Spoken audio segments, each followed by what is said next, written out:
ಇರೋ ನೋಡಿ ನಮ್ಮ ಮನೆಗೆ ಗಿಣಿ ಬಂದಾಗ ಅದಕ್ಕಂತೂ ತುಂಬ ಅಂದರೆ ತುಂಬ ಭಯ. ಅದಕ್ಕೆ ಏನೇನು ಕೊಡಬಾರ್ದಂದರೆ ಉಪ್ಪು ಕೊಡಬಾರ್ದು, ಖಾರ ಕೊಡಬಾರ್ದು, ಸ್ವೀಟ್ ಸಕ್ಕರೆ ಕೊಡಬಾರ್ದು, ಅದೆಲ್ಲ ಕೊಡಬಾರ್ದು. ಆಮೇಲೆ ಅದನ್ನು ಪಂಜರದಲ್ಲೆಲ್ಲ ಹಾಕಬಾರ್ದು. ಆಮೇಲೆ ನಮ್ಮ ಜೀವನ ಪಂಜರದಲ್ಲೇ ಇರೋಂಗೆ ಆಗ್ಬಿಡುತ್ತೆ. ಸೊ ಅದಕ್ಕೆ ನಾನು ಇವಾಗ ಹೇಳ್ತಿರೋದನ್ನು ಕೇಳಿಸ್ಕೊಳ್ಳಿ. ಆ ಗಿಣಿಗಳು ಬಂದಾಗ ತುಂಬ ಭಯ ಆಯಿತು.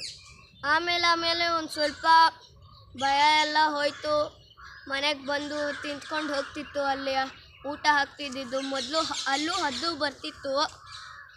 ಅದು ಆ ಮರನ ಕಟ್ ಮಾಡಿಬಿಟ್ರು. ಇನ್ನು ಒಂದು ಮರ ಇತ್ತು, ಅದು ಹಾಗೆ ಬಿದ್ದೋಯ್ತು. ಇನ್ನೊಂದು ಮರ, ಒಂದೇ ಒಂದು ರೋಡ್ಗೆ ಮರ ಇತ್ತು ಇರೋದು ಈಗ. ಬಟ್ ಫುಲ್ಲು ನಮ್ಮ ಮನೆಯಿಂದ ದೂರ ಕಡೆ ಎಲ್ಲ ಮರನೇ ಇರೋದು. ಬಟ್ 3 ಗಿಣಿ ಸಿಕ್ಕಿತ್ತು ನಮ್ಮ ಮನೆಗೆ ಬಂದಿದ್ದು. 2 ಗಂಡು ಹೆಣ್ಣು ಬಂದಿದ್ದಾಗ. ಅದು ಒಂದು ಸ್ವಲ್ಪ ದಿನ ಆದಮೇಲೆ ಇನ್ನೊಂದು ಮರನೂ ಅದ್ರ ಗೂಡು ಮಾಡ್ಕೊಂಡಿದ್ದ ಮರ ಬಿದ್ದೋಯ್ತು. 2 ಮೊಟ್ಟೆ ಸಿಕ್ತು, ಅದರಲ್ಲಿ ಒಂದು ಹೊರಟೋಗಿತ್ತು. ಆಮೇಲೆ ಇನ್ನೊಂದು ಮೊಟ್ಟೆ ಇದೆ.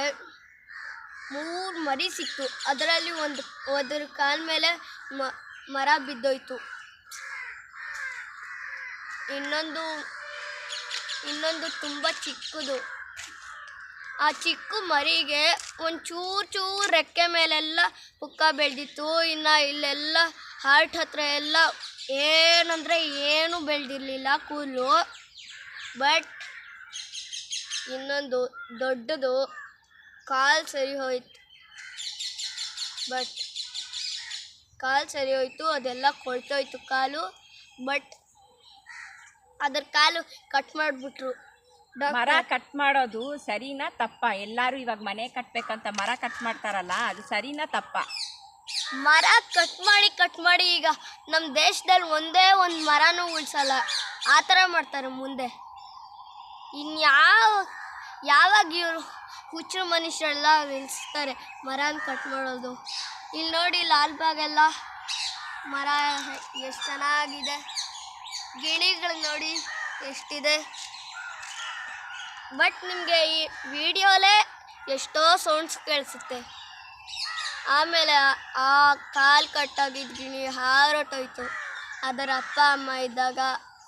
ಅದರ ಅಪ್ಪಂಗಂತೂ ತುಂಬ ಅಂದರೆ ತುಂಬ ಭಯ ಆಯಿತು. ಆಮೇಲೆ ಹಾರಿ ಅಲ್ಲೆಲ್ಲ ಹೋಗಿ ನೋಡ್ದ.